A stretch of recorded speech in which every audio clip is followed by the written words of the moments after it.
الحمد لله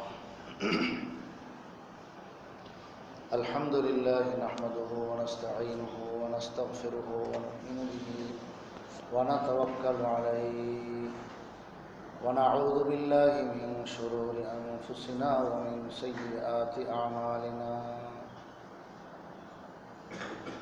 ونعوذ بالله من شرور أنفسنا ومن سيئات أعمالنا ونعوذ بالله من شرور أنفسنا ومن سيئات أعمالنا من يهده الله فلا مضل له ومن يضلل فلا هادي له ونشهد أن لا إله إلا الله وحده لا شريك له ونشهد أن سيدنا ومولانا محمدا عبده ورسوله أرسله إلى الناس كافة بشيرا ونذيرا وداعيا إلى الله بإذنه وسراجا منيرا أما بعد فقد قال رسول الله صلى الله عليه وسلم إذا لقيت الحاج فسلم عليه وصافحه ومره أن يستغفر لك قبل أن يدخل بيته فإنه مغفور له وقال رسول الله صلى الله عليه وسلم اللهم اغفر للحاج ولمن استغفر له الحاج صدق الله مولانا العظيم وصدق رسوله النبي الكريم نحن على ذلك لمن الشاهدين والشاكرين والحمد لله رب العالمين محترم دوست বুজুর্গ আল্লাহ রাব্বুল আলামিনের অশেষ মেহেরবানি যে তিনি আমাদেরকে সুস্থ রেখেছেন এবং জুমার নামাজ আদায়ের জন্য তার ঘরে আসার তৌফিক দিয়েছেন এবং কিছু দিনই কথা বলা ও শোনার আল্লাহ তাআলা তৌফিক দিয়েছেন, তাই আমরা শুকরিয়া আদায় করি আলহামদুলিল্লাহ। মুহররম মাস চলতেছে, আজকে পঞ্চম দিন না 5 তারিখ, ঠিক আছে তো নাকি 5 তারিখ। তো মুহররমের সাথে আমাদের অনেকগুলো বিধিবিধান, শরীয়তের অনেক কথা সম্পর্কিত আছে। 1 নম্বর তো হলো মুহররমের 1 তারিখ দিয়া নতুন হিজরির নতুন বৎসর শুরু হয়, যেটা আমাদেরকে ইসলামের জন্য সেই ত্যাগ শিখা স্মরণ করা, যে দিনকে হেফাজতের জন্য, দিনের উপরে 16 আনা অটল অবিচল থাকার জন্য এবং নিরাপদভাবে দিনই আমলগুলো করতে পারার জন্য নিজ এলাকা ছেড়ে আরেক জায়গায় নিরাপদ জায়গায় যাওয়ার জন্য আল্লাহ তাআলা আদেশ করেছেন এবং সাহাবায়ে কেরাম রাসূল করিম সাল্লাল্লাহু আলাইহি ওয়াসাল্লাম সবাই চলে গেছেন মক্কা মুকাররমায় তার সব কিছু রেখে। এটা সোজা কথা না, কত কঠিন কথা। নিজের উপরে চিন্তা করলে বোঝা যাবে যে যদি আল্লাহ পাকের হুকুম এখন হয় যে তুমি এখন এই মসজিদ থেকে বাইরে বাস এই বাংলাদেশ ছেড়ে তুমি চলে যাও, আর ফেরত আসতে পারবে, চলে যাইবা যে যাইবাই, এবং তোমার এখানে ঘর আছে, বাড়ি আছে, জায়গা জমিন আছে, অর্থ সম্পদ, দোকানপাট, কত কি, এমনকি বিবি বাল বাচ্চা যা আছে ছোটো মোটো এটি সব ঠিক যাবে, একদম একা নিঃস্ব আছে হাতে চলে যাবে। তো এটা কত কঠিন হুকুম ছিল, কিন্তু এই ফরজ আদায়ের মধ্যে, এই হুকুম আদায়ের মধ্যে সাহাবায়ে কেরাম বিন্দু মাত্র দ্বিধা করেন, একদম হুকুম বাস অর্ডার, সাথে সাথে ওনারা আমল, এই ছিল ওনাদের অবস্থা। তো এই হিজরত, হিজরি সন, এই হিজরতের কথা আমাদেরকে প্রতি বৎসর এই সনটায় স্মরণ করা হয়, যে নাম এটার হিজরি সন। তাইলে মুহররম নতুন বৎসর এবং নতুন হিজরি শুরু হয় 1437 শেষ হইয়া মুহররমের 1 তারিখ থেকে 1438 হিজরি শুরু হয়ে গেল। তো এই 1437 বছর আগে এই দিনে আল্লাহ রাসূল সাল্লাল্লাহু আলাইহি ওয়াসাল্লাম কী করেছেন ওগুলো আমাদেরকে স্মরণ করে। আল্লাহু আকবার। তো ইসলামের জন্য সেই জান জীবন দেওয়া, দিন ঈমান হেফাজতের জন্য সব কিছু বিলীন করা, এই জিনিস আমাদেরকে এই হিজরি সনে স্মরণ করা, সাথে এটাও স্মরণ করা যে তোমার জীবনের 1টি বৎসর অতিবাহিত হয়ে গেছে, 1437তম হিজরি চলে গেছে, 1438তম হিজরি শুরু হলো, তো তুমি হিসাব কিতাব মিলাও বন্দা, তোমার বিগত 1 বছরে কী নেক আমল হইলো আর কি বদ আমল হইলো, কি পরিমাণ আখেরাতের জন্য অগ্রসর হইছো, আর কি পরিমাণ তুমি শয়তানি কাজের মধ্যে মশগুল ছিল, আল্লাহকে নারাজ করে আসো। তো সবগুলো হিসাব কিতাব যোগ বিয়োগ মিলাও। বছর শেষে যেরকম দোকানদার তার তামাম দোকানের সব কিছু আয় ব্যয়ের হিসাব নেয়, এরকমভাবে যে কোনো প্রতিষ্ঠানের একটা সময় আছে। এখন দিন আমাদেরকে শিখাইছে সে আরবি হিজরি সন হিসাবে সব কিছু হিসাব কিতাব মিলানোর জন্য। আর যদিও আমরা ইংরেজি হিসাব ব্যবহার করি বা কেউ বাংলা মাসের হিসাব ব্যবহার করে, অন্যান্য কত রকমের কত কী আছে সারা দুনিয়া, কিন্তু ইসলাম তো আমাদেরকে শেখায় এইটা, যে এটাই আমাদের জন্য হিসাব কিতাবের মাপকাঠি মেয়ার। কোরআন শরীফে আল্লাহ তাআলা বলছেন যে এই যে চাঁদ ছোট হয় বড় হয়, এগুলো কি কারণ? সাহাবাই কেরাম জিজ্ঞাসা করছেন, ইয়াস আলুনাকা আনিল আহিল্লা, মানুষ জিজ্ঞাসা করে আপনাকে, সাহাবাই কেরাম জিজ্ঞাসা করে আপনাকে যে চাঁদ ছোট হয় বড় হয় ব্যাপার কি? আল্লাহ তাআলা হুকুম নাযিল করেছেন, কুল হিয়া মাওয়াকিতু লিন-নাসি ওয়াল হজ, মনে রাখো চাঁদ ছোট হওয়া বড় হওয়া অর্থাৎ চাঁদ একটা শেষ হইয়া পরে আরেকটা আসা, এই যে পরিবর্তন আবর্তন, এটার দ্বারা আল্লাহ তাআলা তোমাদেরকে বিশেষভাবে 2টা জিনিস শিক্ষা দিয়েছেন। একটা হলো তো হজের সময়টা, যে এই আবর্তনের দ্বারা পরিবর্তনের দ্বারা হজের টাইমটা তোমাদেরকে আল্লাহ শিক্ষা দেওয়ার জন্য এটা রাখছেন। যে কারণ এখন তো যন্ত্রপাতির যুগ, আমাদের জন্য অনেক সহজ বিকল্প ব্যবস্থা এসে গেছে, ক্যালেন্ডার বেরিয়ে গেছে, হিসাব কিতাবের আমাদের ব্যবস্থা বিকল্প আল্লাহ তাআলা দিয়েছেন। রসুলের যুগে তো একমাত্র চাঁদেই ছিল, এবং এখনও যদি এই বিকল্প এগুলো না থাকতো সেই চাঁদটাই থাকতো। এবং বিকল্প ব্যবস্থা আসার কারণে চাঁদের কোনো দাম কমে গেছে, মান কমে গেছে এমন না, ওটা আপন জায়গায় এখনও আল্লাহ তাআলা রাখছেন। তো এই চাঁদের হিসাব কিতাব দিয়ে তোমরা হজের টাইম বুঝবা, হজের মাস চিনবা, যাতে আল্লাহ পাকের স্মরণে সে হজের জন্য বাইতুল্লাহ শরীফের জিয়ারতের জন্য তোমরা যাইতে পারো। শাওয়াল, জিলকদ, জিলহজ, এই 3টা মাসকে আল্লাহ তাআলা বানিয়েছেন হজের মাস। অর্থাৎ এই 3 মাস ধরে প্রস্তুতি নিবা, 2 মাস ধরে প্রস্তুতি নিবা। আসল হজ হলো আরাফার দিন, সেই জিলহজের 9 তারিখ ওখানে অবস্থান করা। তো ওই জিলহজের 9 তারিখে অবস্থান করার জন্যই এই 2 মাস 8 দিন এটা প্রস্তুতি। তো এইভাবে এখন বিমান হওয়ার কারণে এবং যাতায়াত ব্যবস্থা সহজ হওয়ার কারণে এত আগে যাওয়া লাগে না, এত আগে এহরাম বাঁধা লাগে না। মোটামুটি হজের 4-5 দিন আগেও আপনার বিমান চলে, সেখানে যাওয়া যায় কি সুন্দরভাবে। তো এটা তো আল্লাহ তাআলা সহজ করে দিয়েছেন, কিন্তু সাধারণ নিয়ম আল্লাহ তাআলা ওটা বলে দিয়েছেন যে এই হজের মাসের হিসাব কিতাব তারিখ এগুলো গণনার জন্য তোমাদেরকে চাঁদটা দেওয়া হয়েছে, এবং এটা একবার বড় হয় একবার ছোট হয়, একবার শুরু একবার শেষ, এরকমভাবে আপনার মাসের শুরু শেষ তোমরা বুঝতে পারবা, চাঁদের হিসাব কিতাব তোমরা রাখতে পারবা। এই হলো ওয়াল হজ্জি। আর একটা হলো মাওয়াকিতু লিন-নাস, সেটা হলো মানুষের হিসাব কিতাবের জন্য, মানুষের সময় নির্ধারণের জন্য, মানুষের লেনদেনের জন্য, মানুষের দোকানপাট ক্ষেত খামার এই সমস্ত এগুলোর হিসাব কিতাবের জন্য আল্লাহ তাআলা এই চন্দ্র মাসটা দিয়েছেন, তারিখ গণনা করার জন্য, সুবিধার জন্য দিয়েছেন। তো এখন এগুলোর বিকল্প আমরা কত কিছু ব্যবহার করতেছি, ওটা নিষেধ নাই, নাজায়েজ না, বারবার বলা হয়েছে। কিন্তু আসল আল্লাহ পাকের নিজাম অনুযায়ী আল্লাহ চাঁদকে বানাইছেন হিসাব কিতাবের জন্য, এবং ওটাই আমাদের জন্য বরকতের জিনিস। আর সঙ্গে যোগ হয়ে গেছে হুজুর আকরাম সাল্লাল্লাহু আলাইহি ওয়াসাল্লাম মক্কা ছেড়া মদিনা শরীফ হিজরত করে যাওয়া, এবং এই হিজরি সনটায় আমাদেরকে ইসলামের জন্য এত ত্যাগ আমাদেরকে স্মরণ করা। এই হলো নতুন বছরের হিসাব কিতাব, যে আমরা বিগত 1 বছর কাটাইলাম, সামনে এখন নতুন বছর হলো, আজকে 5ম দিন এসে গেল 1438তম হিজরির। আমাদের যান জীবন কতটুকু কোন কাজে লাগাইতেছি, মাল কোন কাজে ব্যয় করতেছি, ইনকাম করতেছি আর খরচ করতেছি, এগুলো দ্বারা আল্লাহ পাকের রেজামন্দি কতটুকু হাসিল হইতেছে না নারাজিগির রাস্তায় আমি চলতেছি, এই সব হিসাব কিতাব দেখার জন্য আল্লাহ তাআলা আমাদেরকে এগুলো দিচ্ছেন। এবং আমরা তো মনে করি আমার বয়স বাড়তেছে, আমার বয়স বাড়তেছে। আরে বয়স বাড়ে না, 1437 হিজরি খতম হয়ে গেছে, 38-এর 5 দিন আজকে হয়ে যেতেছে, তার মানে তোমার জীবন শেষ হইতেছে। বরফের ন্যায় এটা খালি গলতেছে গলতেছে। একটা বরফের টুকরা যত বড়ই হোক, এটা প্রতি মুহূর্তে খালি গলতে থাকবে, প্রতি মুহূর্তে এটা ছোট হইতে থাকবে, এক সময় একদম পুরো খতম হয়ে যাবে। ঠিক আমাদের জিন্দিগিটা এরকম, যে আমরা মনে করি আমার বয়স 60 হয়ে গেছে, আমার বয়স 70 হয়ে গেছে, আরে আমি 80 বছরের মানুষ, 86 বছর আমার চলে।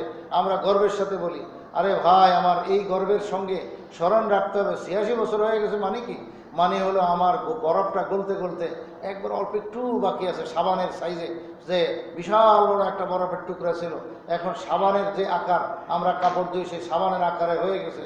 বরং সাবানটা নতুন কিনছি যে দিনে দিন বড় ছিল, প্রথম দিন ব্যবহার করে একটু ছোট হয়ে গেছে, এরপরের সপ্তাহ আরও ছোট হয়ে গেছে, এরপরের সপ্তাহ দেখা যায় অল্প একটু, পরে আমরা ফেলে দিই। জিন্দিগি বেকার, এইভাবে আমাদের জিন্দিগি শেষ হয়ে যেতেছে।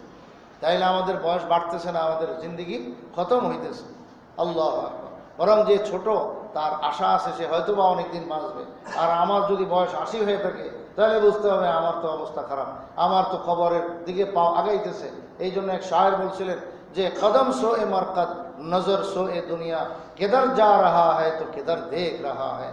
যে আরে আল্লাহর বান্দা, তোমার দুনিয়ার দিকে হলো নজর, যাইতেছো হলো তুমি কবরের দিকে, প্রতিটা মুহূর্ত তোমার কবরের দিকে আগাইতেছো।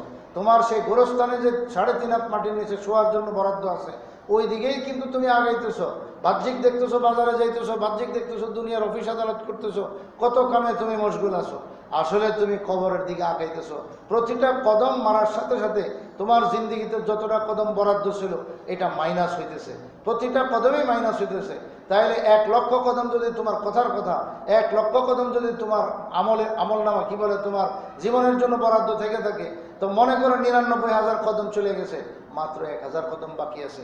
1 কদম দিলা আর 999 কদম বাকি আছে, আরেক কদম দিলা 998 কদম বাকি আছে। এইভাবে হইতে হইতে আর মাত্র 100 কদম বাকি আছে। আরে বন্ধা, তুমি তো বুঝতেছো না, দেখতেছো দুনিয়ার দিকে আর যাইতেছো কিন্তু কবরের দিকে। কেদার যা রাহা হয় কেদার দেখ রাহা হয়। আরে আল্লাহর বান্দা, এখনো হুঁশ হলো না তোমার? এত বয়স হয়ে গেল, এত জিন্দিগি কেটে গেল, কোন দিকে তুমি রওনা দিছো আর দেখতেছো কোন দিকে? আরে তুমি তো হুঁসট খায়া পড়বা, তোমার জীবন বেকার হয়ে যাবে, হাত পাও ভাঙবে, মানে হলো জিন্দিগি বরবাদ হবে। তুমি এখন অন্যদিকে তাকাইবার সময় নাই।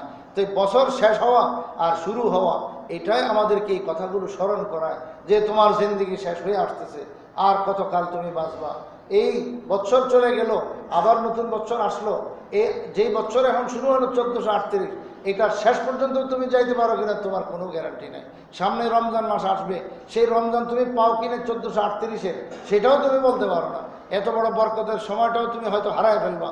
তো এই জন্য তুমি হিসাব কিতাব মিলাও।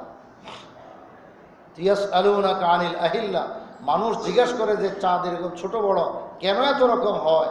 কুল হিয়া মাওয়াকিতু লিন্নাস, হে রাসূল আপনি বলে দেন এইটা হলো মানুষের সময় নির্ধারণের জন্য, মানুষের মাস দিন গণার জন্য, সুবিধার জন্য আল্লাহ তাআলা দিয়েছেন যে আজকে মাসের 1 তারিখ, আজকে মাসের শেষ তারিখ, এই মাস আগের চাঁদ শেষ হইলো, নতুন চাঁদ শুরু হইলো, জিলহজ শেষ হয়েছে, মুহররম শুরু হয়েছে, হায় নতুন বছর শুরু হয়ে গেল। এখন আমার তো হিসাব কিতাব মিলানোর দরকার। আমার দোকানপাটের যেরকম হিসাব মিলাই, জীবনের হিসাব এরকম মিলান। আল্লাহু আকবার। হজের মাস শেষ হয়ে গেল। আল্লাহ তাআলা যাদের তৌফিক দিয়েছেন হজের, লাখো মানুষের তৌফিক হয়ে গেছে। হাজী সাহেবান মানে এখনও বাইতুল্লাহ শরীফে আসেন, এখনও আমাদের বাংলাদেশেরও বহু মানুষ বাকি আছে, আসতেই থাকতেছেন, দৈনিকে আসতেছেন, দৈনিকে আসতেছেন। যার যখন শিডিউল ফালা তো তখন সে আসতেছেন। এইভাবে অনেক দিন লাগে আসতে হয়। যাইবার সময় যেরকম একবারে 2 মাস লাগে প্রায় যাইতে হয়, আসার সময় এরকম আবার সেই পালাক্রমে আবার এরকম আসতে থাকে, মানুষ আসতে থাকে। যে আগে গেছে সে আগে আসে, যে পরে গেছে তো সে পরে আসতে হবে। এখন মুহররম মাস শুরু হয়ে গেছে। হুজুর আকরাম সাল্লাল্লাহু আলাইহি ওয়াসাল্লাম এই বিষয়ে আমাদেরকে কিছু নসিহত করেছেন, যেটা গত সপ্তাহে আমি শোনানো হয়েছে, বলা হয়েছে। তো গত সপ্তাহের 2-1টা কথা বাকি এবং রেফারেন্সের জন্য আমি আজকে কথাটা বলতেছি। সেটা হলো হুজুর সাল্লাল্লাহু আলাইহি ওয়াসাল্লাম বলছেন, যখন তুমি হাজী সাহেবকে পাও তাহলে তার সঙ্গে 1 নম্বর সালাম দাও, 2 নম্বর হলো তার সঙ্গে মুসাফা করো, 3 নম্বর হলো তার কাছে তুমি গুনাহ মাফের দোয়া চাও, যে হাজী সাহেব আপনার কাছে দোয়া চাও আল্লাহ যেন আমার মাফ করে দেন। বাস এই 3টা আমল করো, সালাম, মুসাফা এবং ইস্তেগফারের দোয়া, মাগফিরাতের জন্য দোয়া। কেন? হুজুর সাল্লাল্লাহু আলাইহি ওয়াসাল্লাম বলেন যে হাজী সাহেব যেই দোয়া করবে সেটা কবুল হয়ে যাবে। যদি হাজী সাহেব বলেন যে আয় আল্লাহ আপনি আমাদেরকে মাফ করে দেন, বা উনি দোয়া চাওয়ার পরে সঙ্গে সঙ্গে বললেন আমিন, তাহলে আল্লাহ তাআলা কবুল করবেন বলে ওয়াদা করেছেন। ফাইন্নাহু মাগফুরুন লাহু, হাজী সাহেবের দোয়া ইনশাআল্লাহ কবুল এবং মাগফিরাত হয়ে যায় যদি হাজী সাহেব বলে দেয়। এইটা হলো আল্লাহ পাকের ওয়াদা। এখন গত সপ্তাহে এই কথাটাও বলা হয়েছে যে মুহররমের একদম শেষ তারিখ পর্যন্ত এই দোয়া কবুল এটা হইতে থাকে, এটা বলবৎ রাখছেন আল্লাহ রাব্বুল আলামিন। এটা নিয়ামত দিয়েছেন হাজী সাহেবদেরকে যে মুহররমের শেষ তারিখ পর্যন্ত দোয়া কবুলের টাইম আল্লাহ বানায় দিয়েছেন। সপ্তাহের মাঝখানে 3 দিন আগে না 2 দিন আগে আমাদের কোনো এক ভাই বোধহয় এখানে আজকে এখন আমার বয়ানে উনি আসেন কিনা জানি না, উনি শুনাইলেন যে খুব দুঃখের সাথে যে হুজুর এক লোক এরকম গলত কথা বলছে, যে কি কয় হাজী সাহেবদের দোয়া এয়ারপোর্ট পর্যন্তই শেষ। সৌদি আরব থেকে আইলো, এয়ারপোর্ট পর্যন্ত এসে আর দোয়া কবুল নাই, নাউজুবিল্লাহ। তো আল্লাহর বান্দা তাহকিকের জন্য আমাকে জিজ্ঞেস করলো, আমি আরে ভাই যে বলছে গলত বলছে, ও বেচারা কিছুই জানে না। এখন যে জানে না তার বলা উচিত ছিল না? বলে ভাই আমি জানি না, এটা বলা উচিত ছিল। আল্লাহু আলাম, আল্লাহ ভালো জানে। হ্যাঁ, যে জানে তার কাছে শোনার দরকার ছিল, তার জানা দরকার ছিল।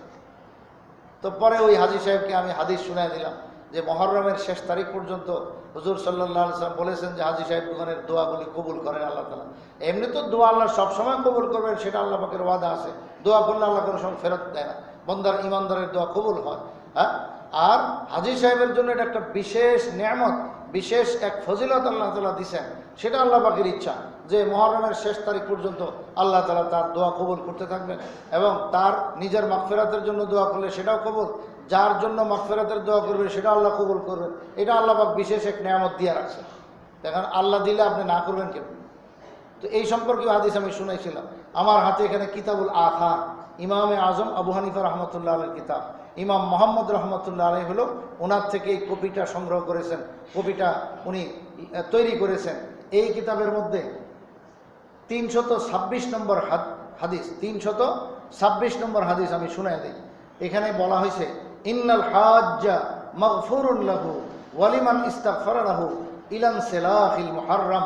হুজুর সাল্লাল্লাহু আলাইহি ওয়াসাল্লাম ইরশাদ করেন যে হাজী সাহেবের গুনাহ খাতা মাফ, এবং যার জন্য হাজী সাহেব মাগফিরাতের দোয়া করে তার গুনাহ খাতাও মাফ। কতদিন পর্যন্ত এই সুবিধা? এই সুবিধা হলো ইলা ইনসিলাহিল মুহররম, মুহররম শেষ হওয়া পর্যন্ত। এখন মুহররম 30 হোক আর 29 হোক, মাসের চাঁদের শেষ হওয়া পর্যন্ত আল্লাহ তাআলা এই ফজিলত দান করে রাখছেন। সুবহানাল্লাহ, অনেক বড় কথা না এটা? এরপরের হাদিসও 327 নম্বর হাদিসের মধ্যে আছে যে হাজ্জু বাইতিল্লাহি ওয়াল মুতামিরু ওয়াল মুজাহিদু ফি সাবিলিল্লাহ ওয়াফদুল্লাহ দাআহুম ফাআজাবু ওয়া ইউতিহিম মা সাআলু। যে বাইতুল্লাহ শরীফের যে হাজী সাহেব এবং উমরাকারী সাহেব, হজের জন্য এবং উমরার জন্য দুটোটার জন্য এই ফজিলত, যে হজকারী এবং উমরাকারীর জন্য এবং আল্লাহর রাস্তায় জিহাদকারী, এই তিনও গ্রুপ, হজকারী, উমরাকারী, আল্লাহর রাস্তায় জিহাদকারী, এই তিনও গ্রুপকে বলা হয়েছে ওয়াফদুল্লাহ, আল্লাহ পাকের বিশেষ মেহমান, আল্লাহ পাকের দূত। এই জন্য হাজী সাহেবদেরকে আরব দেশের মানুষ বলে জুয়ুফুর রহমান, রহমান অসীম দয়ালুর মেহমানগণ। কি সুন্দর ভাষা, জুয়ুফুর রহমান, এবং এগুলো হাদিসেও ব্যবহার করা হয়েছে। এই জন্য জুয়ুফুর রহমান বলে আল্লাহ পাকের রহিম অসীম দয়ালুর বিশেষ মেহমান। তো ওয়াফদুল্লাহ আল্লাহ পাকের দূত, দাআহুম ফাআজাবু, তারা আল্লাহ পাকের কাছে যে কোনো দোয়া করে তো আল্লাহ তাআলা দোয়া কবুল করেন। ওয়া ইউতিহিম মা সাআলু, এদেরকে আল্লাহ তাআলা উহা দিয়ে দেন যাহা তারা চায়, মানে দোয়া করেন। সুবহান। এরপরে আমার এখানে টিকার মধ্যে আরও প্রসঙ্গত অনেকগুলো হাদিস উল্লেখ করা হয়েছে বিভিন্ন কিতাব থেকে। যেমন এখানে উল্লেখ আছে সহিহ ইবনে খুজাইমাতে আছে এবং বাইহাকি শরীফে আছে। হুজুর সাল্লাল্লাহু আলাইহি ওয়াসাল্লাম ইরশাদ করেন, আল্লাহুম্মা গফির লিল হাজ্জি ওয়া লিমান ইস্তাগফারা লাহুল হাজ্জু। আয় আল্লাহ, তুমি হাজী সাহেবকে মাফ করে দাও, এবং হাজী সাহেব যার জন্য মাগফিরাতের দোয়া করে আয় আল্লাহ তাকেও তুমি মাগফিরাত করে দাও। রাসূলের দোয়া। আরেক হাদিস, সেটা হলো আল মাতালিবুল আলিয়া নামক কিতাবে হাফেজ ইবনে হাজার আসকালানী রহমতুল্লাহ আলাইহি উল্লেখ করেছেন, এবং মুসান্নাফ ইবনে আবি শাইবা নামক প্রসিদ্ধ কিতাব, 26 ভলিউমের কিতাব, ওই কিতাবের মধ্যে হাদিসখানা আছে। হাদিস কি? এটা আরও আজীব হাদিস। হযরত ওমর ইবনুল খাত্তাব রাদিয়াল্লাহু আনহুর বক্তব্য। ওমর ইবনুল খাত্তাব নিজে বলেন। এখন ওমরের কথা, এটা তো আর নিজের পক্ষ থেকে উনি বলবেন না, অবশ্যই এটা কার শিখানো কথা? রসুল সাল্লাল্লাহু আলাইহি ওয়াসাল্লাম থেকে শিখা কথা, কিন্তু উনি ওনার মতো করে বলছেন। হযরত ওমর ইবনুল খাত্তাব রাদিয়াল্লাহু আনহু বলেন, কি কথা? ইউগফারু লিল হাজ্জি ওয়া লিমান ইস্তাগফারা লাহুল হাজ্জু, যে হাজী সাহেবদেরকে মাফ করা হয় এবং হাজী সাহেবানগণ যার জন্য মাগফিরাতের দোয়া করে তাকেও মাফ করা হয়। কতদিন? এটা বড় আজীব হচ্ছে এখানে, বাকিয়াত জিল হিজ্জা ওয়াল মুহাররম ওয়া সফর ওয়া আশরাম মিন রবিউল আউয়াল। এত লম্বা টাইম বলেছেন, আজীব। এটা ওমর রাদিয়াল্লাহু আনহুর বক্তব্য যে আপনার জিলহজের বাকি দিন, জিলহজের 9 তারিখ 10 তারিখে তো আসল হজ হয়ে গেল, সেই আরাফার ময়দানের অবস্থান করা, আর 10 তারিখ হলো তওয়াফে জিয়ারত করা। এই দুইটা হলো হজের ফরজ, আর যেটা ইহরাম বাঁধে গেছে সেটা ছিল আরেক ফরজ। এই 3 ফরজের নামে আসল হজ, আর বাকি কিছু ওয়াজিবাত আছে। তো মূল কাজ তো সেই 9 আর 10 তারিখে হয়ে গেল জিলহজের। তাইলে জিলহজের আরও কয়দিন বাকি? 20 দিনের মতো। হ্যাঁ, উনি বলেন, ওমর রাদিয়াল্লাহু আনহু বলেন, জিলহজের এই বাকি 20 দিন তার দোয়া কবুল হইতে থাকে। ওয়াল মুহাররম, এবং মুহাররম মাস পুরাটা কবুল হইতে থাকে। ওয়া সফর, সফর মাসটাও কবুল হইতে থাকে। ওয়া আশরাম মিন রবিউল আউয়াল, রবিউল আউয়াল মাসেরও 10 দিন গুনাহ মাফ হইতে থাকে। সুবহানাল্লাহ। তো এত লম্বা করে দিয়েছে দেখেন রবিউল আউয়াল মাস পর্যন্ত। এটা ওমর রাদিয়াল্লাহু আনহুর বক্তব্য। তো সাধারণত ওমর রাদিয়াল্লাহু আনহু নিজের থেকে কোত্থেকে বলবেন? এইসব কথা তো আন্দাজি বলার জিনিস না, নিশ্চয়ই রসুলের কাছ থেকে কোনো সময় শুনছেন এরকম, তো তিনি এটা বলেছেন। এখন প্রসিদ্ধ হলো মুহররমের শেষ তারিখ পর্যন্ত, ওটাই আমরা এই জন্য বলি, এটা আমরা সচরাচর বলি না, কিন্তু এটাও তো আছে। এরপরে আরও হাদিস শুনেন, মুসনাদে আহমদ এবং ইবনে আবি শাইবা দুনোখানে আছে যে কি বলেন, খরাজিতু মা আবি, হযরত হাবিব ইবনে আবি সাবিত রাদিয়াল্লাহু তাআলা আনহু বলেন, খরাজিতু মা আবি নাতালাক্কাল হাজ্জ ফানুসাল্লিমু আলাইহিম ক্বাবলা আন ইয়াতাদান্নাসু, যে আমি আমার বাবার সাথে, সাহাবী ছেলে বলে, আমি আমার বাবা সাহাবীর সাথে বাইরে এলাম ঘর থেকে, কি জন্য? হাজী সাহেবদেরকে তালাশ করতেছি, কোনখানে হাজী সাহেবকে পাই, একটু মোলাকাত করব। ফানুসাল্লিমু আলাইহিম, তাদেরকে সালাম দিব। ক্বাবলা আন ইয়াতাদান্নাসু, হ্যাঁ, উনি আবার এসে স্বাভাবিক জীবন যাপন করার আগে, এবং স্বাভাবিক জীবনযাপন শুরু করলে যত দেরি হবে, হাজী সাহেব হজের থেকে আইসা যত দেরিতে আপনি মোলাকাত করবেন, হয়তো হাজী সাহেব মানুষ, তো আপনার গুনাহ খাতা তার দ্বারা হইতে থাকবে। তো গুনাহ খাতা থেকে লিপ্ত, গুনাহ খাতার মধ্যে লিপ্ত হওয়ার আগে আগে যে যত আগে আগে দোয়া চাইবে, তো তার তত বেশি ফজিলত হবে। এই জন্য কয় যে আমরা এরকম হাজী সাহেবদেরকে তালা শুরু করছি। সুবহানাল্লাহ। মুসান্নাফে আব্দুর রাজ্জাকে আছে, হযরত কাবে আহবার রহমতুল্লাহ আলাইহি বলেন, ওয়াফদুল্লাহ সালাসাতুন, আল্লাহ পাকের দূত হলো 3 প্রকার মানুষ। 1 নম্বর হলো আল হাজ্জু, 2 নম্বর হলো আল আম্মারু, যে হজকারী উমরাকারী, ওয়াল মুজাহিদুনা ফি সাবিলিল্লাহ, আল্লাহর রাস্তায় জিহাদকারী।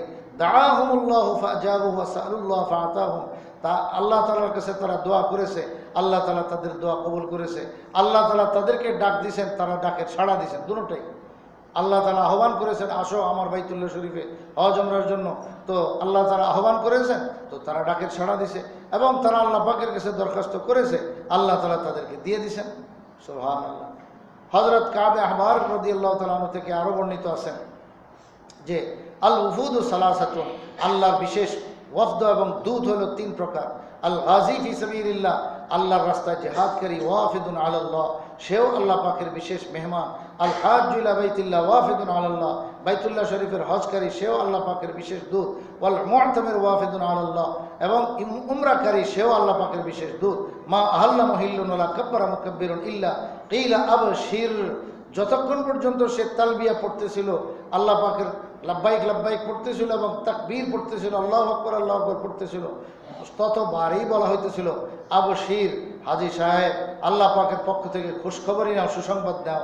কালামের দাস বিমাদা, হযরত কাবে আহবারের শাগরিদ, তিনি বলেন যে উস্তাদজিকে কিসের সুসংবাদের কথা বলা হয়েছে? ক্বালা বিল জান্নাতে, বলেন যে জান্নাতের সুসংবাদের কথা বলা হয়েছে। সুবহানাল্লাহ। এতগুলো হাদিস এখানে আমি শুনাইলাম। তো আজকে আমার এগুলো বলা উদ্দেশ্য ছিল না, আমার বলা উদ্দেশ্য আরেকটা, সময় কমে যাইতেছে, ওই বিষয়ে ইনশাল্লাহ বলার কিছু চেষ্টা করি। তাইলে মুহররম মাস আল্লাহ তাআলা দোয়া কবুলের মাস বানাইছে, গুনাহ খাতা মাফের একটা বিশেষ সুযোগ দিয়েছেন। প্রত্যেক এলাকায় কিছু না কিছু আল্লাহর এরকম বাইতুল্লাহর জিয়ারতকারী হাজী সাহেবানগণ থাকেন, আসেন, তো তাদের কাছে দোয়া চাওয়ার জন্য বিশেষ বলা হয়েছে। আচ্ছা, এখানে আরেকটা কথা, যে মুহররম মাস চলতেছে, এই মুহররম মাসের ব্যাপারে আল্লাহ রাসূল সাল্লাল্লাহু আলাইহি ওয়াসাল্লাম অনেক ফজিলত ভিন্নভাবে বলে রাখছেন। ওগুলো বোঝা যায় যে মুহররম মাসে যে আল্লাহ তাআলা বিশেষ দোয়া কবুল করবেন, বিশেষ করে গুনাহ খাতা মাফির জন্য আল্লাহ ব্যবস্থা রাখছেন, এটা স্পষ্ট বোঝা যায়। এই সম্পর্কে কিছু কিছু হাদিস শুনেন, হুজুর আকরাম সাল্লাল্লাহু আলাইহি ওয়াসাল্লাম এই সম্পর্কে আমাদেরকে শুনাইছেন। 1 নম্বর কথা হলো যে আল্লাহ তাআলা রমজান মাসে আমাদের জন্য রোজা ফরজ করেছেন, তো যারা রোজা রাখছেন তো রাখছেন। হুজুর সাল্লাল্লাহু আলাইহি ওয়াসাল্লাম বলেন যে রমজানের পর আল্লাহ পাকের কাছে রোজার যে ফজিলত আমি আশা করি, এর মধ্যে সবচেয়ে গুরুত্বপূর্ণ হলো সে 10ই মুহররমের রোজাটা। সুবহানাল্লাহ। 10ই মুহররমের রোজা কেন? হুজুর সাল্লাল্লাহু আলাইহি ওয়াসাল্লাম বলেন যে ইউকাফিরুস সানাতাল মাজিয়াতা, এই 10ই মুহররমের রোজা, এটা মানুষের বিগত 1 বছরের গুনাহ খাতা মাফ করে দেয়। তো এটা তো সেই মুহররমের 10 তারিখ, এই মুহররমের ভিতরেই তো পড়লো। ওই একটা দিনের রোজাকে আল্লাহ এমন বানাইছেন যে বিগত দিনের গুনাহ খাতা আল্লাহ তাআলা মাফ করে দেন, 1 বছরের গুনাহ খাতা মাফ করে দেন। এই হাদিসটা মুসলিম শরীফ, ইবনে মাজাহ শরীফে আছে। এই কিতাবটা আমি এবার হজের থেকে আনছি, এবং আরও একটা এখানে লতাইফুল মাআরিফের মুখতাসার সংক্ষিপ্ত, এটাও আমি আনছি। এই দুটোটা কিতাব থেকে আজকে আপনাদেরকে গুরুত্বপূর্ণ কিছু অধ্যায় আমি তাড়াতাড়ি শুনাই, অল্প সময়ের মধ্যে মনোযোগ দিয়ে আমরা শোনার চেষ্টা করি। এক নম্বর হলো এই কথাটা যেটা শুনালাম, এটার নাম হলো মুখতাসার তারগিব ও তারহিব।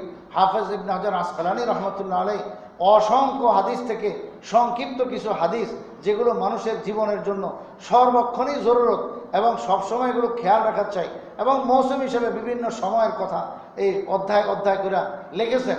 যেমন এখানে হলো মুহররমের সম্পর্কিত কিছু জরুরি তথ্য হুজুর সাল্লাল্লাহু আলাইহি ওয়াসাল্লামের এই 1 নম্বর হাদিস শুনাইলেন তিনি। আরও বলেন যে মুসলিম শরীফ এবং ইবনে মাজাহ শরীফে কি আছে, সিয়ামু ইয়াউমি আশুরা ইন্নী আহতাসিবু আলাল্লাহি আন ইউকাফিরা সানাতাল্লাতী ক্বাবলা। আশুরার দিন 10ই মুহররম রোজা, এইবার বোধহয় কি বারে বললো, বুধবারে না, মঙ্গলবার দিবাগত রাত্রে সেহরি খায়া আপনার বুধবারে রোজা রাখা, এইটা হলো 10ই মুহররমের রোজা। তো এই বুধবারের রোজা, একটা রোজা আল্লাহ রসুল বলেন আমি আশা করি আল্লাহ পাকের কাছে যে বিগত 1 বছরের গুনাহ মাফ করে দিবেন। নবীজির আশা মানে এটা নিশ্চিত, নবীজি আশা বলেছেন, আশার যে আমি আশা করি, কিন্তু নবীজির আশা এটা নিশ্চিত, এটা ওয়াহির মাধ্যমে বলছেন। নবীজির আশা কোনো আন্দাজুন আশা হয় না, তো এই জন্য এটা নিশ্চিত যে আল্লাহ তাআলা গুনাহ খাতা মাফ করে দিবেন। এরপর আরেক হাদিস, হুজুর সাল্লাল্লাহু আলাইহি ওয়াসাল্লাম 10ই মুহররম রোজা রাখছেন, নিজেও রাখছেন এবং সাহাবায়ে কেরামকে রোজা রাখার জন্য আদেশ করেছেন। এটা প্রথম বছর হিজরত করে মদিনা শরীফে যাওয়ার পর এটা ছিল ফরজ, যে 10ই মুহররম রোজা রাখতে হবে, ফরজ এটা। কিন্তু পরবর্তী বছর রমজান কি বলে মুহররম আসার আগে আগে আল্লাহ তাআলা রমজান মাসের রোজা ফরজ করে দিয়েছেন। তো রমজান পার হওয়ার পরে তো শাওয়াল, জিলকদ, জিলহজ, এরপরে না মুহররম আসবে। তো এই কয়েক মাস আগে যেহেতু আল্লাহ তাআলা রোজা ফরজ করে দিয়েছেন, ওই উসিলায় আল্লাহ তাআলা মুহররমের 10 তারিখ রোজা রাখা যেটা ফরজ ছিল এটা রহিত করে দিয়েছেন। তো ফরজটা রহিত হয়ে গেছে, কিন্তু সেটা মুস্তাহাব হওয়া এবং ওই ফজিলতটা এটা আজও বাকি আছে, কিয়ামত পর্যন্ত বাকি থাকবে এই উম্মতের জন্য। এই জন্য 10ই মুহররম রোজা রাখার এই গুরুত্ব আমরা বুঝলাম। আল্লাহু আকবার। মুসলিম শরীফে আছে, মা আলিমতু আন্না রাসূলুল্লাহ সাল্লাল্লাহু আলাইহি ওয়াসাল্লাম সামা ইয়াওমান ইয়াতুলুবু ফাজলাহু আলাল আইয়াম ইল্লা হাদাল ইয়াউম। হযরত আব্দুল্লাহ ইবনে আব্বাস রাদিয়াল্লাহু তাআলা, হযরত আব্দুল্লাহ ইবনে আব্বাস রাদিয়াল্লাহু আনহু বলেন যে আমি জানি আল্লাহ রাসূল সাল্লাল্লাহু আলাইহি ওয়াসাল্লাম এই 10ই মুহররমের রোজার চাইতে এত বেশি ফজিলতের রোজা আর কোনোটাকে মনে করতেন না। এটা এই কারণে আরাফার দিনে রোজা রাখা, জিলহজের 9 তারিখে রোজা রাখা ওটাও ফজিলতপূর্ণ, কিন্তু রাসূল সাল্লাল্লাহু আলাইহি ওয়াসাল্লাম সেখানে হাজী সাহেবদের জন্য হজ অবস্থায় রোজা রাখতে মানা করছেন। তো রাসূল সাল্লাল্লাহু আলাইহি ওয়াসাল্লাম নিজেও রাখেন নাই, এগুলো হাদিস আছে। হুজুর সাল্লাল্লাহু আলাইহি ওয়াসাল্লাম আরাফার ময়দানে রোজা কোনোদিন রাখেন নাই। এরকমভাবে হযরত আবু বকর সিদ্দিক আরাফার ময়দানে রোজা রাখেন নাই। এরকমভাবে হযরত ওমর রাদিয়াল্লাহু আনহু রোজা রাখেন নাই, ওসমান রাদিয়াল্লাহু আনহু রাখেন নাই, আলী রাদিয়াল্লাহু আনহু রাখেন নাই। 4 খলিফা একজনও হজের সময় আরাফার ময়দানে গিয়ে রোজা রাখেন নাই, রসুলও রাখেন নাই। তো যেহেতু আরাফার ময়দানের রোজা রাখা নিষেধ করেছেন, রাখার সুযোগ হয় নাই, আল্লাহ রসুল সাল্লাল্লাহু আলাইহি ওয়াসাল্লাম উম্মতকে তালিম দেওয়ার জন্য শিখেছেন আমাদেরকে এটা, যে আরাফার ময়দানে রাখবে না। হ্যাঁ, যে আরাফার ময়দানে উপস্থিত হয় নাই, হজে আসে নাই, সে বাড়ি ঘরে আছে, আরামসে আছে, তাহলে সে রোজা রাখবে। এবং ওই রোজার ফজিলত বলছেন 2 বছরের গুনাহ খাতা মাফ, বিগত 1 বছরের এবং অগ্রিম 1 বছরের গুনাহ খাতা আল্লাহ মাফ করবে। এটা হলো অনেক বেশি ফজিলত। কিন্তু মুহররমের 10 তারিখ এটা হলো রসুলের বাড়িঘরে থাকার সময়, এটা কোনো আপনার সেই আরাফার ময়দানে থাকার সময় না। এই জন্য আল্লাহ রসুল সাল্লাল্লাহু আলাইহি ওয়াসাল্লাম এই সুযোগটাকে বড় কাজে লাগাইছেন, যে মুহররমের সেই 10 তারিখ তো আরাফার ময়দানে ছিলাম, সেখানে তো রোজা রাখা যায় না, তো মুহররমের 1 তারিখে কি বলে 10 তারিখে এটা বড় সুযোগ। আব্দুল্লাহ ইবনে আব্বাস রাদিয়াল্লাহু আনহু বলেন হুজুর সাল্লাল্লাহু আলাইহি ওয়াসাল্লাম এই সুযোগটাকে খুব বেশি কাজে লাগাইছেন, ওই দিনে রোজা রাখছেন। আল্লাহ রসুল সাল্লাল্লাহু আলাইহি ওয়াসাল্লাম এই দিনের চাইতে আর বড় ফজিলতওয়ালা দিন রমজান ছাড়া কোনো দিনকে মনে করতেন না। তো 10 তারিখের জন্য রোজা রাখার কথা আসছে। এবং হুজুর সাল্লাল্লাহু আলাইহি ওয়াসাল্লাম শেষ বছর বলছেন ইন্তেকালের আগে, যদি আল্লাহ তাআলা আগামী বছর আমাকে বাঁচায় রাখেন তাহলে আমি 10ই মুহররমের সাথে 9 তারিখও রাখবো। কিন্তু মুসলিম শরীফে হাদিস আছে, হুজুর সাল্লাল্লাহু আলাইহি ওয়াসাল্লাম পরের আশুরা আসার আগে, মুহররম আসার আগেই রাসূল সাল্লাল্লাহু আলাইহি ওয়াসাল্লাম দুনিয়া থেকে চলে গেছেন। ইন্না লিল্লাহি ওয়া ইন্না ইলাইহি রাজিউন। তো আশা যে করছেন ব্যক্ত, ওই আশা ব্যক্ত করার কারণে এখন এটাও মুস্তাহাব হয়ে গেছে যে 10 তারিখের সঙ্গে যদি 9 তারিখ রাখে ভালো। তো মুহররমের 9 তারিখ মানে এবার মঙ্গলবার, তো মঙ্গলবার একটা রাখলো, বুধবার আর একটা রাখলো। আর যদি শুধু বুধবার সে 10ই মুহররমের রোজা রাখে তো ঠিক আছে, একটা রাখলেও ঠিক আছে, কিন্তু রাসূল যেহেতু আশা করেছেন এই জন্য 2টা রাখলে ভালো। অনেক বড় ফজিলত আল্লাহ তাআলা রাখছেন যে গুনাহ খাতা মাফ হবে। আচ্ছা, এরপরে হুজুর সাল্লাল্লাহু আলাইহি ওয়াসাল্লাম আরেকটা কথা বলেছেন, 10ই মুহররমের ব্যাপারে এই হাদিসখানা একটু প্রমাণের দিক দিয়ে দুর্বল। তো কিন্তু কিছু কিছু আপনার তাবেঈনে কেরাম ওনারা বলেন যে আমরা অনেক বছর যাবত এগুলো বাস্তবে দেখছি যে এরকমই হয়। যেমন সুফিয়ান ইবনে উয়াইনা রাহমাতুল্লাহ আলাইহি বলেন, আমি জিন্দেগিভর এটা পরীক্ষা করে দেখছি, বাস্তবে এটাই হয়। তো এই জন্য এটা আমল করলে কেউ আপনার বাধা নাই। সেটা কি? মান ওয়াসসা আলা ইয়ালিহি ওয়া আহলিহি ইয়াওমা আশুরা ওয়াসসা আল্লাহু আলাইহি সাইরা সানাতিহি, যে মুহররমের 10 তারিখ নিজের পরিবার পরিজনদের উপরে একটু প্রশস্তভাবে খরচ করবে, যে আপনার খানা দানার ইন্তজাম হাট বাজার করে একটু ইন্তজাম করলো, মানে অন্য দিন যা ছিল তার চেয়ে একটু ভালো খাবার ইন্তজাম করলো, এইটুক যদি করে তাহলে আল্লাহ তাআলা তার পুরা বছর খুব আরাম আয়েশের মধ্যেই কাটাবেন, খুব আল্লাহ তাআলা বরকতের সাথে রাখবেন। এই হলো হাদিস। তো এটা হযরত সুফিয়ান ইবনে উয়াইনা রাহমাতুল্লাহ আলাইহি বলেন, আমি এটা দীর্ঘ জমানা পর্যন্ত দেখতে থাকছি যে ওই মুহররমের 10 তারিখে যদি আমার পরিবার পরিজনের উপর একটু ভালো খরচ করি, দেখা যায় যে আমার ঘরের মধ্যে খুব বরকত হয়, পুরো বছর আল্লাহ তাআলা বরকতের সাথে রাখেন। তো ওনার অভিজ্ঞতায় উনি বলেছেন। তো এই জন্য রাসূল সাল্লাল্লাহু আলাইহি ওয়াসাল্লাম বলছেন বলে এটা প্রমাণ ওরকম মজবুতভাবে পাওয়া যায় না, কিন্তু বুজুর্গদের এরকম তাজরিবা এবং অভিজ্ঞতার দ্বারা এটা বলা হয়েছে। তো কাজে এটাও আমরা আমল করলে তো গুনাহ না। আরে ভাই প্রতিদিনই তো খাই, শুক্রবারেও তো আমরা অনেকে ভালো করে বাজার টাজার করে আমরা খাই না ভাই, তো প্রায় সময় তো খাই। তো যেহেতু এরকম একটা ব্যাপার আছে, এই জন্য মুহররমের 10 তারিখে আমরা যদি একটু ভালো খরচ করি তাহলে সমস্যা কি? অসুবিধা নেই। তবে আপনি বলবেন যে আমরা তো রোজা যদি রাখতে হয় তো সারাদিন তো রোজায় রাখলাম, খরচ আর কী করলাম? আরে রোজা রেখে আপনি খাবেন তো, তা আপনি ওই দিনে ইন্তজাম করলেন, ওদিনে পাকশাক হলো। আর 10ই মুহররম শুরু হয় তো সে আগের দিন, হ্যাঁ, বেলা ডুবা থেকে না, তো বেলা অস্ত গেলে নিয়ে পরের দিন অস্ত যাওয়া পর্যন্ত, মানে মঙ্গলবার সেই সন্ধ্যাবেলা থেকে নিয়ে বুধবার বেলা ডুবা পর্যন্ত এই 24 ঘন্টায় তো হলো আশুরা 10ই মুহররম। তো আপনি রাত্রেও খরচ করেন, রাত্রে খান, অসুবিধা কি? ভালোভাবে সেহরি খান, ভালো ইন্তজাম করে। আর তাছাড়া আপনি রোজা রাখবেন, রোজা তো নফল, সবাই রাখা তো কোনো ফরজ ওয়াজিব না। তো যারা ঘরে রাখলো না তারা খাবে, এমনকি যারা বাচ্চা আছে তো তারা খাবে, অসুবিধা কি? বাচ্চাদের উপরে আপনি খুব ভালোভাবে ইন্তজাম করেন, ভালো ভালো মাছ তরকারি আপনি ইন্তজাম করেন আপনার সুবিধা মতো। তো প্রতিদিনই আমরা খাই, ওই দিনও যদি এরকম খাই তো আল্লাহ তাআলার হয় পক্ষ থেকে হয়তো আমাদের এই বরকত আসবে। এটাও তো একটা আমল আছে। তো এই জন্য এটা করতে এত বাধা নেই। আল্লাহ তাআলা আমাদেরকে বোঝার তৌফিক দান করুন। আর কিছু কথা হুজুর সাল্লাল্লাহু আলাইহি ওয়াসাল্লাম এই মুহররম মাসের সম্পর্কে আমাদেরকে আরও কিছু কথা বলেছেন। সেটা হলো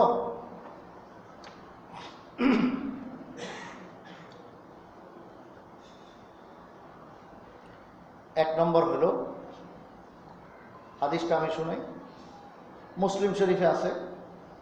হুজুর সাল্লাল্লাহু আলাইহি ওয়াসাল্লাম ইরশাদ করেন, আফজালুস সিয়াম বাদা শাহরি রমাদান শাহরুল্লাহিল লাযী তাদউনাহুল মুহররম ওয়া আফজালুস সালাতি বাদাল ফরিয়দা কিয়ামুল লাইল।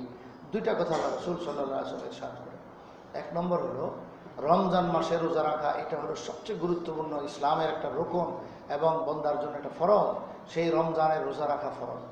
এরপরে পুরা 11 মাসের মধ্যে আল্লাহ রসুল বলেন সর্ব উত্তম টাইম, নফল রোজা রাখার উত্তম টাইম হলো শাহরুল্লাহিল মুহররম, আল্লাহ পাকের মাস যাকে বলা হয় মুহররম। দেখেন মুহররম মাসকে আল্লাহ পাকের মাস বলা হয়েছে। তো মাস তো সবই আল্লাহ বানাইছেন, দিন আল্লাহ বানাইছেন, সপ্তাহ আল্লাহ বানাইছেন, কিন্তু এটা বিশেষ ফজিলতের জন্য এই মাসটাকে শাহরুল্লাহ বলা হয়েছে, আল্লাহ পাকের মাস। তাহলে মুহররম মাসটা হলো আল্লাহ পাকের মাস। তো হুজুর সাল্লাল্লাহু আলাইহি ওয়াসাল্লাম বলেন যে এই মাসে রোজা রাখা, নফল রোজা রাখা, এটা আল্লাহ তাআলা খুব বেশি পছন্দ করে। তাহলে নফল রোজা খালি 9 তারিখ আর 10 তারিখ রাখবেন, অন্য সময় রাখবেন, হ্যাঁ, চেষ্টা করা চাই নফল রোজা। এরপরে হুজুর সাল্লাল্লাহু আলাইহি ওয়াসাল্লাম আরেকটা কথা বলছেন, আফজালুস সালাত বাদাল ফরিয়দা কিয়ামুল লাইল। একদিকে রোজার কথা কইছে, ফরজ রোজার পরে নফল রোজা কোন সময় উত্তম টাইম, এটা বলে দিয়েছেন মুহররম মাসটা। দ্বিতীয় এই সঙ্গে আরেকটা কথা বলে দিয়েছেন, দেখো দৈনিক আমরা 5 ওয়াক্ত নামাজ আদায় করি যেটা ফরজ, এই ফরজ নামাজের পর উত্তম টাইম নফলের জন্য হলো রাত্রিবেলা তাহাজ্জুদ পড়া। রাত্রিবেলার তাহাজ্জুদ, শেষ রাতে উঠা, কিছু আল্লাহ বিল্লাহ করা, 2-4 রাকাত নামাজ যাও তৌফিকে কুলা উঠুক পড়া, এইটা হলো সর্বোত্তম আমল। তো এইটাও আল্লাহ রসুল আমাদেরকে বলে দিয়েছেন যে তাহাজ্জুদ পড়া চাই। এই সম্পর্কিত অনেক ফজিলত এখানে হাদিসে আসছে। হুজুর সাল্লাল্লাহু আলাইহি ওয়াসাল্লাম এগুলো আমাদেরকে বলেছেন। বিশেষ করে আমাদের যে মুহররম মাসের প্রথম দিকের টাইমগুলো চলে যেতেছে, এগুলো অনেক বড় গুরুত্বপূর্ণ টাইম। আল্লাহ রসুল সাল্লাল্লাহু আলাইহি ওয়াসাল্লাম ইরশাদ করেন যে বান্দা দিনভর অনেক গুনাহ করে, রাত্রেবেলা তাহাজ্জুদ পড়ার দ্বারা আল্লাহ তাআলা তার গুনাহ খাতা মাফ করেন।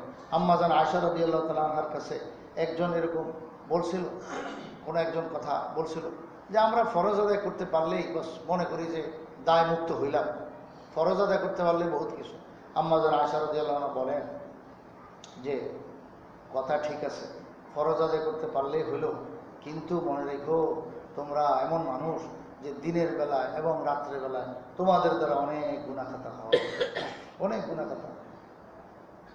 ওনার ভাষাটা হলো যে বালাগানি আন কওমিন ইয়াকুলুন, আম্মা জান আয়েশা রাদিয়াল্লাহু আনহা বলেন যে আমার কাছে সংবাদ আসছে কিছু মানুষ বলেন ইন আদাইনাল ফারায়েজ লাম নুবালি আল্লাহ নাজদাদা, যে আমরা ফরজ আদায় করতে পারলেই আর নফল কিছু করতে পারলাম কিনা আমরা অত বেশি তোয়াক্কা করি না, খেয়াল করি না। আম্মা জান আয়েশা রাদিয়াল্লাহু আনহা বলেন ওয়ালা আমরি, আরে আমি আয়েশার জিন্দেগীর কসম, লা ইয়াসআলুহুমুল্লাহু ইল্লা আম্মা ফারাজা আলাইহিম, কথা ঠিক, আল্লাহ তাআলা পরকালে মানুষকে শুধু ফরজ সম্পর্কে জিজ্ঞাসাবাদ করবেন, তুমি ফরজ নামাজ ঠিকমতো আদায় করেছো কিনা, নফল তো পড়ছে কিনা এটা তো জিজ্ঞেস করা হবে না, কথা তো ঠিক।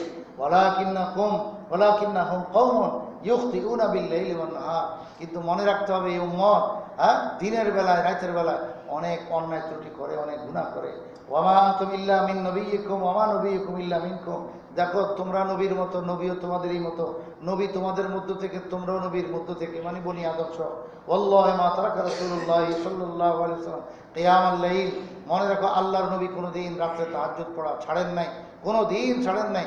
এমনকি আমাদের আয়েশা বলেন যে সময় শরীর অসুস্থ, দাঁড়াইতে পারতেন না আল্লাহ রাসূল, বৈশা হইলেও নামাজ পড়তেন, তাহাজ্জুদ পড়তেন, কোনোদিন ছাড়েন নাই।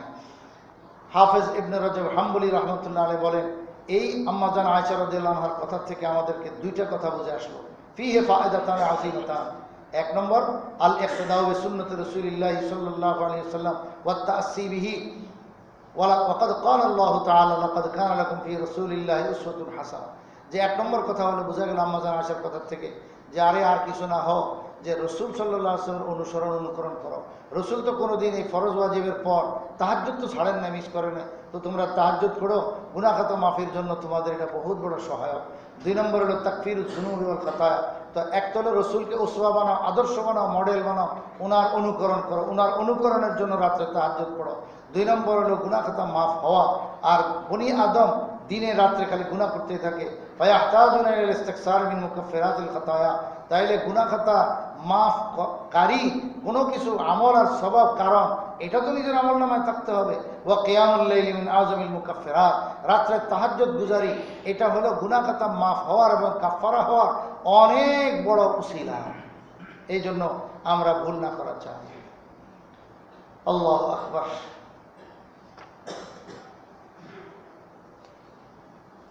হুজুর সাল্লাল্লাহু আলাইহি ওয়াসাল্লাম কত মিষ্টি মিষ্টি ভাষা বলছেন। হযরত আব্দুল্লাহ ইবনে সালাম রাদিয়াল্লাহু আনহু বলেন একবার আমি রাসূল সাল্লাল্লাহু আলাইহি ওয়াসাল্লামের দরবারে আসছি, ইসলাম তখন গ্রহণ করি নাই, এই প্রথম আইসা আমি কাফের, রসুলের দরবারে ওয়াজ হইতেছে, আমি একটু বসলাম কিনা দেখি কি বলে, যেই ওনার মুখ থেকে কথা শুনলাম আমি ইসলামের জন্য পাগল হয়ে গেলাম, যে এত সুন্দর সুন্দর কথা ইসলাম শিখায়। কি বলছেন আল্লাহ রাসূল? ইয়া আইয়ুহান নাস আত'ইমুত তাআম ওয়া আফশুস সালাম ওয়া সিলুল আরহাম ওয়া সাল্লু বিল লাইলি ওয়ান নাস নিয়াম তাদখুলুল জান্নাতা বিসালাম। আব্দুল্লাহ ইবনে সালাম বলেন এই জীবনে আমার প্রথম এই কথা আমার কানে আসলো। আল্লাহ রাসূল বলেন হে লোক সকল, তোমরা মানুষকে খানা খাওয়াও, মানুষকে খানা খাওয়াও। দেখেন গরিবকে খাওয়াইতেই কয় না, খালি গরিবরে তো খাওয়াবে, এটা তো এক নম্বর। গরিবের একবেলা খানা খাইলে তার পয়সা বাঁচলো, তার পকেট খরচের চিন্তা গেল, তার উপকার হলো একবেলার জন্য। আর ধনী মানুষের ঘরে তো খানা আছে, কিন্তু তাকেও খাওয়ানোর জন্য বলা হয়েছে, এই জন্য কারে খাওয়াইবে সেটা বলে না, কইছে আত'ইমুত তাআম, খানা খাওয়াও। কি ধনী আর গরিব সবাই খাওয়াও, ধনী মানুষেরও খাওয়াও। আমরা মনে করি গরিবকে খাওয়াইলে সব হবে, ধনীকে খাওয়াইলে সব হবে না, 100 বার। ধনীকে খাওয়াইলেও সব হবে, গরিবকে খাওয়াইলেও সব হবে। তো আল্লাহ রাসূল এই জন্য বলছেন আত'ইমুত তাআম, বস খানা খাও। কারে খাওয়াবে সেটা বলে না, খানা খাও, গরিব হোক ধনী হোক। ওয়া আফশুস সালাম, সালামকে বড় ব্যাপক করো, ছোট নাই বড় নাই সবাইকে খালি সালাম দাও, সালাম দাও।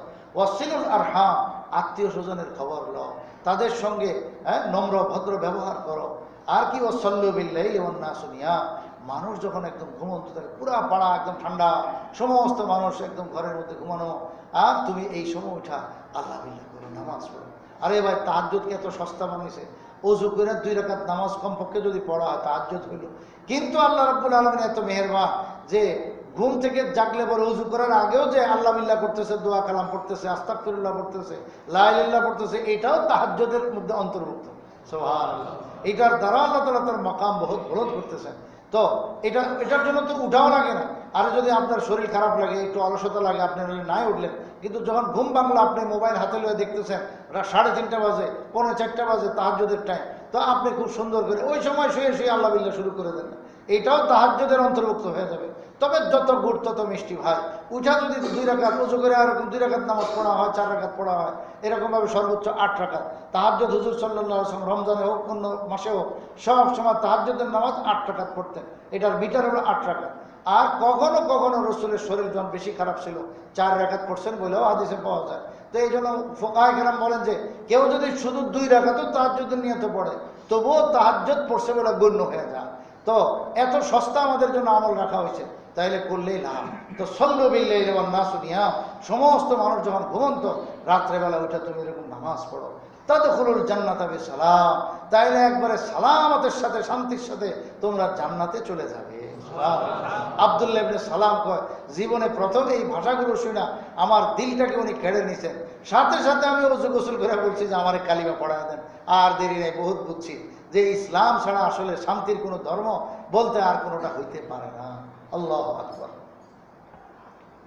হুজুর আকরাম সাল্লাল্লাহু আলাইহি ওয়াসাল্লাম আরেকটা গুরুত্বপূর্ণ কথা আমাদেরকে বলেছেন, কি যে এই যে মুহররমের 10 তারিখ আসলে মানুষ হাই হোসেন করে। মুহররমের 10 তারিখ ঢাকা শহরের কিছু কিছু জায়গায় এই সমস্ত তামাশা দেখা যায় যে আপনার মিছিল বাইর করে দেয়। এই সমস্ত এগুলো কি? এগুলো মনে রাখতে হবে, এগুলো কাফের ও বেঈমানদের থেকে আমাদের মধ্যে ঢুকছে। এগুলো কাফের ও বেঈমান যে এক দল আছে ওদের ভিতরে এগুলো ছিল। এগুলো আমাদের দেশের জিনিস না, আমাদের দেশের কৃষ্টি কালচার না, এগুলো দূরের জিনিস, দূরের থেকে বিদেশ থেকে এগুলো আমাদের দেশে ঢুকছে। তো মুসলমান আল্লাহর বান্দা না বুঝা এই সমস্ত কাজে লিপ্ত হয়ে যায়। কি করে? মুহররমের 10 তারিখ সে তাজিয়তের মজলিস আর জশ্নে জুলুস কি বলে এগুলোরে, আপনার সেই বিশাল বড় পার্টি আপনার রাস্তায় বাইর, আর এরকম সে দাও ছুরি আরও কত রকমের ধারালো অস্ত্র নিয়ে কি করে না করে, আর এরকম হাই হোসেন করে। এটা হইল কেন? এগুলো শিয়াদের কাজ। শিয়া এক ভিন্ন জাতি আছে, এটা মুসলমান না। সেই শিয়াদের কাজ এগুলো আইনা মুসলমানরা এখন করে। মুসলমানের বাচ্চা, আপনার আমার বাচ্চা এই সমাজে এগুলো করতেছে। এগুলো আমার আপনার বাচ্চার হেফাজত করা, বোঝানো, এটা আমার আপনার দায়িত্ব। আল্লাহ রসুল তো এগুলো করতে বলেন নাই। 10ই মুহররম সেই কি বলে 61 হিজরিতে কারবালার ময়দানে হযরত হুসাইন রাদিয়াল্লাহু তাআলা রসুল সাল্লাল্লাহু আলাইহি ওয়াসাল্লামের এত আদরের নাতি দ্বীনের জন্য নিজের জান কোরবান করেছেন। তো এই কারণে কোনো মুহররমে ফজিলত আসে নাই, বরং মুহররমের 10 তারিখ ওনার শাহাদত হওয়ার কারণে হুসাইন রাদিয়াল্লাহু আনহুর শাহাদত আরও আল্লাহর দরবারে অনেক বড় মকবুল হয়ে গেছে, ওনার মর্যাদা আরও বাড়ছে। মুহররমের 10 তারিখের ফজিলত এটা আগের থেকেই ছিল, রসুল সাল্লাল্লাহু আলাইহি ওয়াসাল্লাম তো বলে গেছেন, এবং এটা এই তারিখে ওনার শাহাদত হওয়ার কারণে ওনার শাহাদত আরও মর্যাদাপূর্ণ হয়েছে। কিন্তু অনেক মানুষ না বুঝে মনে করে যে হুসাইন রাদিয়াল্লাহু আনহু শহীদ হয়েছে এই কারণে এই দিনের ফজিলত আসছে, এটা গলত কথা। এবং হুসাইন রাদিয়াল্লাহু আনহু শহীদ হয়েছে এই জন্য আমাদের করণীয় কি? ইসলামের জন্য আল্লাহ রসুল সাল্লাল্লাহু আলাইহি ওয়াসাল্লাম সাহাবায়ে কেরাম মক্কা ছেড়ে হিজরত করে মদিনায় গেছেন, সেটা কি সবচেয়ে বড় গুরুত্বপূর্ণ না? সেটা আমাদেরকে এই মুহররম মাসে স্মরণ করতে হবে, মুহররমে আমাদেরকে স্মরণ করা। আর এখন 10ই মুহররমের সাথে সম্পৃক্ত হয়ে গেল শুধু কি যে হুসাইন রাদিয়াল্লাহু আনহু শহীদ হয়েছে। আরে হুসাইন রাদিয়াল্লাহু আনহু যেই কাজের জন্য শহীদ হয়েছেন, যেই দিনের জন্য শহীদ হয়েছেন, সেই দিনের জন্যই আল্লাহ রসুল এবং সাহাবায়ে কেরাম এরকম সবাই মক্কা ছেড়ে হিজরত করে মদিনায় গেছেন।